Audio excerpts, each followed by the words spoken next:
My name is Evelyn Harrow, and I am 74 years old. And 3 months ago, my son looked me straight in the face, the same face that once bent over his crib during fevers. The same hands that held his when he learned to walk, and he called me dead weight. The words hit me like a wet cloth across the mouth, soft but humiliating, sudden but unforgettable. He said it in the kitchen, with the dishwasher humming behind us, like the word belonged beside the forks and plates. Dead weight, he murmured, waving a bill in his hand as if the world had somehow elected me its primary burden. You're draining us, Mom. You're not contributing. You're just here, in his home, in his life, in the life I helped build from the ground up. It was the tone, not the words. The tone was what peeled something open inside me, a quiet realization. Like the crack in a teacup you don't see until hot water pours out of it. But I'm getting ahead of myself. Before I tell you what happened, what I did, you should know the beginning of this story tastes very different from its end. You see, after my husband, Leonard, passed away 4 winters ago, my son Marcus and his wife insisted I move in with them. I wasn't falling apart. I wasn't senile. I wasn't lonely. But Marcus said, "Mom, it'll be easier. You shouldn't be alone. We have the space." And I wanted, God help me, I wanted to believe that kindness was the root of his invitation. I sold my cottage. I packed my life into 3 boxes and an old cedar chest. I moved into their bright, glass-walled house on Lantern Ridge, with its polished floors and furniture that all looked like it hated fingerprints, and I became helpful, the kind of helpful that sinks into the walls, helpful in a way that's never seen, only expected.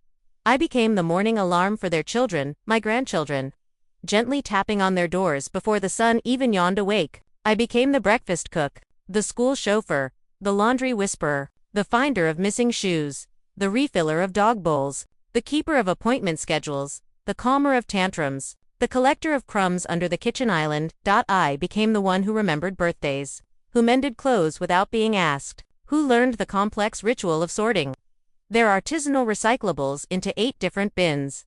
I did these things with love, but love done silently becomes indistinguishable from labor. And labor done without acknowledgement becomes indistinguishable from servitude. Still, I told myself, this is family, this is purpose, this is what mothers do. But purpose has a flavor, and one day, I realized mine had gone stale. The shift started quietly. Simone, my daughter-in-law, began leaving lists on the kitchen counter. Not suggestions, not reminders, but tasks. Tasks written in the clipped handwriting of someone who had never asked herself whether she was being rude. Wiped baseboards, wash the throw, blankets, kids' lunches, sugar, declutter pantry, please stop buying the bread you like, we don't eat that brand. That last one was underlined 3 times. I said nothing, not because I agreed but because confrontation is a muscle I let atrophy over decades of trying to keep peace in a house where I often felt like a guest. Then Marcus started sighing, those little sighs that say everything without a single word needing to form. Sighs when I left a light on, sighs when I reheated leftovers, sighs when I bought a brand of detergent Simone didn't approve of. The house had become a museum, and I was its clumsy, unwanted tour guide. But the day everything truly snapped was that Tuesday morning just after Christmas. The sky was a sheet of dull pewter, cold enough to numb your bones if you looked out the window too long. I had been up since before dawn, made oatmeal, ironed school uniforms, packed lunches, folded to loads of laundry. I even prepped a stew for dinner, knowing Simone had her big presentation and wouldn't want to cook. By the time the house finally exhaled its last child and last adult out the front door, I sat down for the first time that day, just 5 minutes, just to rest my knees, which felt like they had rusted overnight. And that was when Marcus came home early, furious for reasons unrelated to me, and needed somewhere to put his anger. He slammed mail on the counter. He ripped open the utility bill. He glanced at the number, and then he stared at me, not like a son looks at his mother, but like a landlord stares at a tenant who's 4 months late on rent. "Do you see this?" he snapped. "What are you doing here all day? Running the heat just because you're cold. Lights on in every room." He stepped closer, holding the bill between 2 fingers like it was a dead insect. "This is insane, Mom. You don't pay for any of this. You don't contribute to this house in any real way. You're basically just..." His voice rose. His face flushed. And I saw the ugly truth spill out before he even finished. Just dead weight. Something inside me went silent. Not broken. Silent, like a lake that freezes so suddenly the fish beneath are caught mid-swim. I didn't argue. I didn't cry. I didn't throw back all the years I had poured into him like water into soil that never thanked the rain. I just stared at him. At my child. My grown man of a child. The boy who used to sob when his pet goldfish died. The young man who once hugged me so tight. After his father's funeral, I felt my ribs creak. Now, calling me dead weight. A burden. An expense. I remember the exact sound the radiator made at that moment, a low metallic groan, as if even the house itself understood the insult better than he did. And I whispered, "All right, just that. All right." He didn't know what those 2 words meant. He didn't hear the quiet steel beneath them. But I did.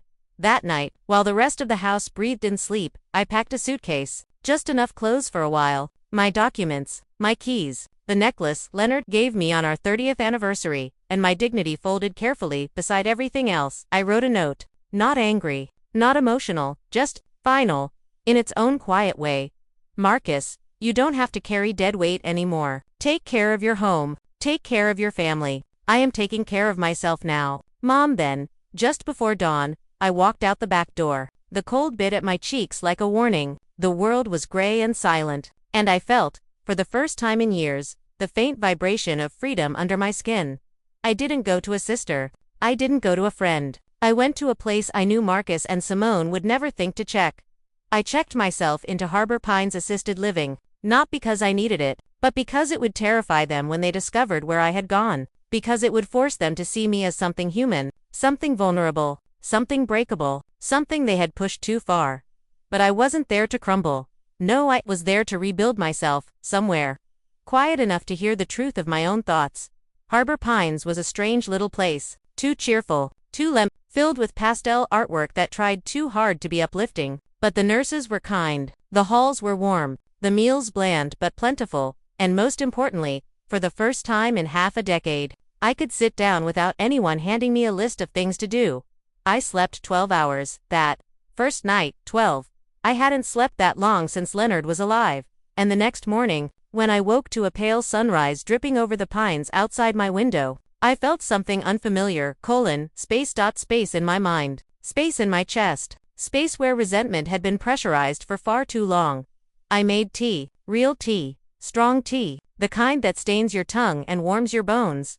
And while the steam curled upward, I thought, let them feel the weight of my absence. Let them try running a world without the invisible hands that held it together. Let them scrape against the truth. Let them learn. Not out of spite, but out of necessity. Because some lessons cannot be told. They must be lived, and they were about to live it. All of it. The first 3 days at Harbor Pines passed like a quiet dream stitched together with warm blankets and too much chamomile tea. I hadn't realized how exhausted I was until I could finally hear myself think. Silence has a weight. You know, a gentle, honest weight. When a house is too loud for too long, silence feels like stepping into a cathedral, the kind where you can hear your own heart clicking like a metronome. I spent those days watching sunlight bend through the blinds, tracing the shadows of pine needles that swayed outside my window. I took slow, leisurely walks down the hallway. I listened to other residents chatting about their grandchildren, their old lives, their favorite recipes. Some voices were soft and fading, others were loud and full of life. And I thought, years from now, would I become a voice like theirs? A memory fading into beige wallpaper. Maybe, but not today. Today, I was rebuilding. I didn't contact Marcus. I didn't contact Simone. I didn't even contact the children, as much as that broke a tender piece of me, because if I called, they would hear the tremble beneath my voice. And weakness, once seen, becomes something people use as permission to step on you. I was done being stepped on. On the 4th morning, I woke to rain tapping gently against the window. A nurse named Lou Big Smile, tiny glasses came in with my breakfast tray and chirped, "Your son has called 8 times. Shall I let him through?" I smiled politely and said, "Not yet," because nothing encourages introspection like unanswered calls. But oh, they kept coming, all day. And into the evening, calls, texts, voicemails, each more frantic than the last. I didn't listen to them. Not yet. Their urgency didn't belong to me. For once, their crisis wasn't something I needed to fix. By day 6, the messages began changing flavor. Curiosity sharpened into irritation. Irritation softened into anxiety. And anxiety finally cracked into panic. That's when I listened. The first voicemail was Marcus's voice, tight-clipped, agitated. "Mom, where are you? The kids are worried. Just call me back, please." The second was sharper. "Mom, this really isn't funny. You shouldn't disappear like this. We need to talk." The third had Simone in the background. You could hear the faint edge of accusation in her tone even through the poor voicemail quality. And the fourth, that was when the cracks began to show. "Mom, Akif, you could just tell us you're okay. Please. The kids have school projects and I don't know where anything is. Just please." That one made me sit down on the edge of my bed. Not because I felt pity, but because I could hear it, that faint, confused realization in his voice. The world does not run itself, and people you treat like wallpaper do. In fact, hold up the walls. Still, I didn't call back. The rain continued. The days passed. By day 9, the calls were desperate, and I knew, with that quiet certainty only a mother possesses, that they had begun feeling the sharp, cold edges of a house without me. I didn't know the details yet, but I could imagine them: laundry spilling out of baskets, lunchboxes forgotten, homework misplaced, meals burnt or ordered last minute, arguments, sharp and fast ricocheting between the walls, the children waking up late, Simone missing her gym sessions, Marcus losing track of deadlines, all those invisible tasks I carried like water in cupped hands. No one noticed them until they spilled. But the 11th day, that was when everything changed. It was just after lunch. The hall smelled like lemon disinfectant, and I was working a small jigsaw puzzle in the common room, one with a missing sky blue piece, when the receptionist hurried toward me like a woman with gossip burning her tongue. "Ms. Harrow," she whispered, "your son is here." I didn't flinch, didn't gasp, didn't even set down the puzzle piece. I simply said, "Send him to the garden." The garden was quiet, a little overgrown. A stone fountain in the center babbled like a child telling secrets. I chose a bench beneath an oak tree and waited. It took him all of 30 seconds to appear. Marcus, my grown son, once the boy who scraped his knees running down our old driveway, now a man whose shoulders hunched, not from grief, no, not grief, but from the weight of his undone responsibilities. His hair was messy, his shirt wrinkled, and under his eyes were shadows carved from too many sleepless nights. "Mom." He exhaled the word like a prayer and a scolding all at once. I met his gaze evenly. "Hello, Marcus." He approached slowly, as if afraid I might vanish like fog. Are you staying here?" He looked around the garden as though expecting to find handcuffs on me. Double quotes, "Yes, why?" His voice cracked. Why didn't you tell us? Why didn't you call?" I tilted my head. Did I need permission? He flinched. He sat beside me, elbows on his knees, face in his hands. "Mom, everything's falling apart. Simone's furious. The kids, they're upset. I can't keep track of their schedules. The house is a mess. I'm behind on work. Maya missed her dentist appointment. Leo's homework didn't get turned in. Nothing is working." I let the silence sit between us like a third presence. Then I said softly, "That sounds very difficult."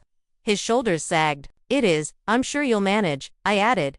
His head jerked up. "What?" "No, we can't manage. We need you." A breeze rustled the oak leaves. A bird hopped near our feet, and I folded my hands calmly in my lap. "No," I said gently. "You need help, and you need respect for the people who give it." He swallowed hard. "Mom, about what I said that day, I didn't mean," I interrupted with a quiet smile. "You meant it enough to say it." His eyes shone not with tears, but with shame, the kind of shame that bruises the soul. "Mom, I'm sorry." I nodded. "I hear you. But apology is a seed. It means nothing unless planted properly." I studied him, this man I raised. This man who forgot the value of the hands that once held him. "Marcus," I said, "do you know what happens when a machine loses a single gear?" He blinked. "What?" "It stops." I tapped my chest. "I was your gear. Your unseen one. The one no one oiling, no one thanking, no one noticing, until the machine fell apart." He bowed his head. "Good, not because I wanted to punish him, but because sometimes humility is the soil where a better man grows." "Mom," he whispered, "please come home."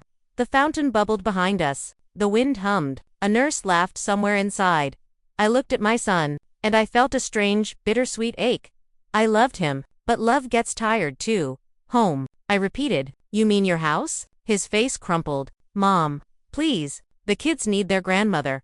"And what about the mother?" I asked quietly. "Does she need anything?" He swallowed hard. "Mom, what do you want?" This was the first useful question he had asked in years. I leaned back against the bench and breathed in the scent of pine, sharp, resinous, cleansing. I want acknowledgement. I said. I want respect. I want boundaries. I want a life that is mine, not borrowed. I want to stop being the invisible scaffolding holding up your family. And most of all, I turned to him. I want you to understand the weight of what you lost when you pushed me too far. He closed his eyes. A long exhale, a wounded animal sound. I do, he whispered. I do understand now. Good, I said. Learning is important at your age. A small smile broke the edge of his despair just for a second, but I wasn't finished. I took a slow breath. Marcus, I love you, but love does not mean servitude, and I won't go back to the way things were. He nodded quickly. Okay, we'll fix it. Tell me what to do. And here, finally, was the crossroads. The quiet, trembling moment where a mother decides whether to step backward into old wounds or forward into new freedom. First, I said, you will take responsibility for the home you chose to build. He nodded, double quotes. Second, you will hire help. Real help, paid professional, not disguised under the word family. He swallowed. Okay. And third, I looked him straight in the eye. When I come home, I come as a person, not a maid, not a placeholder, not the barnacle you scrape from the bottom of a boat. His voice cracked. So you will come home. One day, I said. Not today. He closed his eyes again, relief and grief mixing across his face like watercolor bleeding on wet paper. Can I visit? He asked. Yes, I said. If you come with respect. He nodded, and for the first time in years, maybe decades, he looked like the boy I once knew. The boy who used to run to me after nightmares. The boy who clung to my sleeve on the first day of kindergarten. The boy who used to ask me, with absolute trust, Mom, what should I do next? He stood slowly. He bent to kiss my forehead, and when he walked away, I saw something unfamiliar in the slope of his shoulders. Humility, and maybe, just maybe, growth. When he disappeared through the double doors, I allowed myself a long, trembling breath. Soft, deep, necessary. The fountain whispered beside me. A bird hopped closer. The world hummed. And for the first time in a long while, I felt balance. Not victory, not revenge, not triumph. Balance because justice isn't loud. Justice is quiet. It arrives, like dawn, slowly, softly, inevitably, and now the real healing could begin. Asterisk, the next morning, the sun spilled into the garden like warm honey, the kind my late husband used to drizzle over cornbread on Sunday afternoons. Funny how sunlight can make the world feel less heavy, even when nothing is resolved yet. I woke with a strange cocktail of feelings: hope, ache, resentment, tenderness, and something else, something quiet, stern, and steady inside me. Strength or maybe peace. They feel similar in old age. Over the next 2 weeks, Marcus visited 3 more times. Not to beg, not to guilt, just to sit with me. We talked about small things first. The weather, the kids' school projects, a new coffee maker he didn't know how to set up. Light, easy conversations. As if we were strangers relearning each other. But beneath it was something deeper, a tremor of humility in his voice. A softened edge around his words. The third visit, that was when the shift truly settled. He walked in carrying a plastic bag filled with cookies he attempted to bake himself. They were the misshapen, lopsided kind children usually make: too much butter in some, not enough sugar in others, beautiful in their imperfection. Don't laugh, he said, placing them on my bedside table. I wouldn't dream of it, I replied, even as one cookie crumbled like sand when I picked it up. For a moment, a small warm flame lit inside me. One I hadn't felt since he was 12 and proudly burned pancakes for mothers. We ate 1 cookie each. Dry, crumbly, he coughed. I chuckled, and for a fleeting second, we were mother and son again, without responsibilities or disappointment between us. But healing is never a straight, smooth path. It curves like an old river, doubling back on itself before moving forward. He exhaled and said softly, I've been thinking a lot, Mom, about everything. I waited. I treated you like a given, he said, like you were furniture, like you would always be there, no matter how I spoke to you. He bowed his head. I'm ashamed. I didn't interrupt. I didn't rescue him from the discomfort. Some truths need to sting.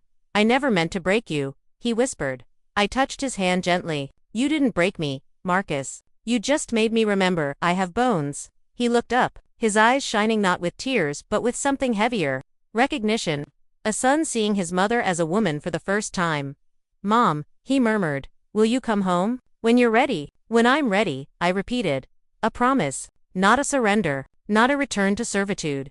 He nodded slowly. We hired help. A real service. Meal prep, cleaning, school runs. It's expensive, but it made us see everything you did, every day, every hour, all the things we never noticed. His voice grew thick. The kids ask for you every night. Ah, children, little truth-tellers. I miss them too, I said quietly. Terribly. We'd like to visit you here, he said. If that's okay. Of course, it is. And so they came. The first time Leo and Maya walked into the nursing home, they burst into my room like two firecrackers, each talking over the other with the frantic desperation of children afraid their grandmother might fade if they didn't fill every silence with love. They hugged me so tightly my ribs felt like kindling. It was the sweetest ache in the world. Maya brought a drawing me, wearing a cape, flying over their house with a frying pan in my hand. I laughed until tears ran down my cheeks. Leo brought a note card with words only a child could write so honestly. Grandma, everything is broken without you. I didn't want them to feel responsible for my absence, so I told them what old women always tell the young. Nothing stays broken forever, sweetheart, not even people. They visited twice a week after that. Sometimes they brought puzzles, sometimes flowers, sometimes they brought just themselves, which was enough. Marcus came alone on the other days. He scrubbed the kitchen floor in my absence. He said, he learned to braid Maya's hair. He learned Leo's favorite bedtime story by heart. He learned slowly, painfully, the vast architecture of care he once walked through blindly. Change is never immediate, but I saw it. In every softened word, in every humbler step. One evening, close to sunset, he stood at my window staring at the orange-gold sky and said, Mom, how did we get here? How did I become that man? I told him the truth. Most cruelty isn't born, Marcus. It grows where gratitude dies. He nodded, quietly, slowly, the truth settling like dust inside him. After 6 weeks, my doctor declared I was healthy enough to return to independent living, but I didn't rush home. Not to his house. Not to anyone's house. Instead, I moved into a small brick bungalow 2 streets away from my sister, little place with a porch swing and enough sunlight to warm my old hands when I read. For the first time in many years, I lived in a home where every object belonged to me, where silence was mine to break, where I could light a candle without someone flinching at the smell. Marcus and Simone helped me move, not out of duty, out of genuine repentance. Simone, surprisingly, was softer than before, not warm, not open, but gentler around the edges. Guilt had polished her. Marcus carried box after box with an earnestness I hadn't seen since his teenage years. And there, while unpacking my dishes, Simone finally whispered, "We didn't see you. We never saw you." I nodded. "You see me now." "Yes," she said, "we do." I didn't offer forgiveness, but I offered possibility. And sometimes, possibility is the milestone people need to find the road back to humanity. The months that followed were peaceful. I cooked when I felt like it, rested when I wanted, read on the porch swing until the sun dipped below the neighbors' rooftops. Marcus visited often, sometimes with awkward flowers he bought last minute, sometimes just to sit next to me in silence. Silence no longer frightened him. The children came every weekend. They would burst into my little kitchen, leave glitter and crayons everywhere, and laugh until the walls felt young again. I savored every minute. One evening, while tucking Maya's hair behind her ear, she asked, "Grandma, why did you leave?" Ah, children and their sacred honesty. I held her small hands in mine. "My love, when people forget your worth, you must go somewhere your worth feels safe."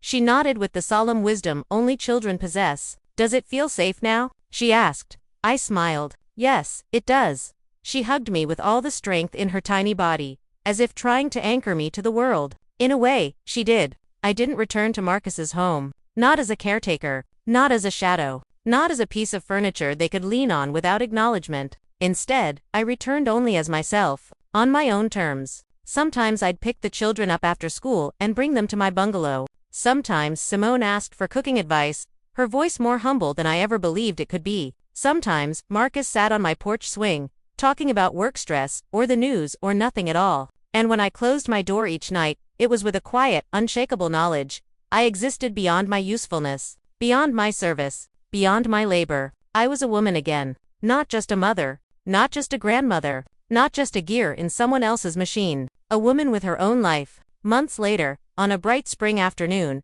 Marcus said something that touched a deep place inside me. "Mom, I don't know how to thank you. You already have, I said. He frowned. How? By learning. He looked at me a long moment, and then he nodded. Learning is love in motion. That is something age teaches you. Love is not flowers, not apologies, not gifts. Love is change. Love is becoming better because someone deserves it. He finally understood. Now, when I sit on my porch in the evenings and watch the streetlights flicker on, I think about all the versions of myself I have been. A young bride, a mother, a widow, a helper, a ghost in someone else's house, a woman forgotten, a woman found, and I think of the day my son threw a bill into my lap and called me a freeloader. It hurt then, it burned. It bruised me in places that don't show on X, but life, blessed, complicated life, has a strange way of turning cruelty into clarity. If he hadn't wounded me, I wouldn't have walked away. If I hadn't walked away, he would never have learned. And if he hadn't learned, we would still be strangers, sharing a house instead of family, sharing accountability. Pain taught us. Absence shaped us. Distance restored us. Sometimes, love is not holding on. Sometimes it is stepping back until the other person finally sees the silhouette you leave behind. Now, as I sit here 78 years old, with hands that tremble when I sew and knees that predict the weathery, know this truth with a certainty carved into bone. You are not a freeloader when you give your life. You are not a burden when you carry a family on your shoulders. You are not invisible when someone fails to look. Your worth does not shrink because someone refuses to measure it correctly. And the most beautiful revenge, the quietest, most devastating, most enlightening revenge is not destruction. It is revelation. It is making someone finally see what you have always been. A whole human being. Not a servant. Not a background character. Not a ghost in the kitchen. A woman. A mother. A grandmother. A life with value. A story with weight. A flame that refuses to go out. And now, when I close my eyes at night in my little bungalow with its creaking porch swing and soft yellow curtains, I whisper a small prayer to no one in particular. May every woman who is unseen find her light. May every heart worn thin find its strength. And may every freeloader they ever named learn to carry her name with pride. Because if life has taught me anything, it is this. You cannot choose how others see you, but you can choose how brightly you shine when they finally look up. And my light after everything still burns. Soft, steady, beautiful. Mine.